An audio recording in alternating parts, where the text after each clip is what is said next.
বুধবার সন্ধ্যায় দিল্লি থেকে শ্রীনগর যাওয়ার পথে দুর্যোগের মুখে পড়ে ইন্ডিগোর একটি বিমান। প্রবল দুর্যোগের মুখে পড়ে নাক ভাঙে দিল্লি থেকে শ্রীনগরগামী বিমানটির।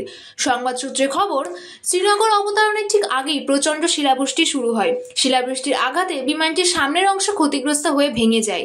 ঝড় বৃষ্টির মধ্যে পড়ে প্রবলভাবে দুলতে থাকে বিমানটি। যাত্রীদের মধ্যে আতঙ্ক ছড়িয়ে পড়ে। বিমানের ভেতরে আতঙ্কিত যাত্রীদের ভিডিও প্রকাশ এসেছে সম্প্রতি। সমাজ মাধ্যমে ছড়িয়ে পড়তে তা ভাইরাল হয়েছে। ভিডিওয় দেখা গিয়েছে মাঝ আকাশের প্রবলভাবে ঝাঁকুনি খেয়ে দুলছে বিমানটি। থরথর করে কাঁপছে বসার আসনগুলি।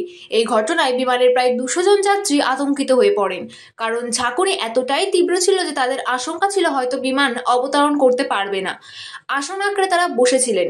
প্রাণ ভয়ে যাত্রীদের অনেকে ঈশ্বরের নাম জপ করতে থাকেন। অনেকে আবার কি ঘটেছে তা বুঝতে না পেরে চিৎকার করতে শুরু করেন। বিমানের প্রবল দোলুনিতে ভয় পেয়ে শিশুরা তার স্বরে কেঁদে ওঠে।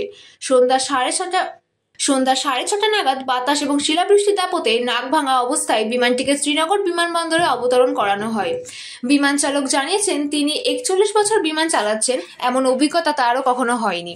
ভিডিওটি আই এম সামিউল্লাহ নামের এক্স হ্যান্ডেল থেকে পোস্ট করা হয়েছে। যে ব্যক্তির অ্যাকাউন্ট থেকে ভিডিওটি পোস্ট করা হয়েছে তিনিও সেই বিমানে ছিলেন বলেই দাবি করেছেন। বুধবার রাতে পোস্ট করা এই ভিডিওটি কয়েক ঘন্টার মধ্যেই প্রায় 1.5 লক্ষ বার দেখা হয়েছে। প্রচুর লাইক কমেন্টও জমা পড়েছে এই ভিডিওয়।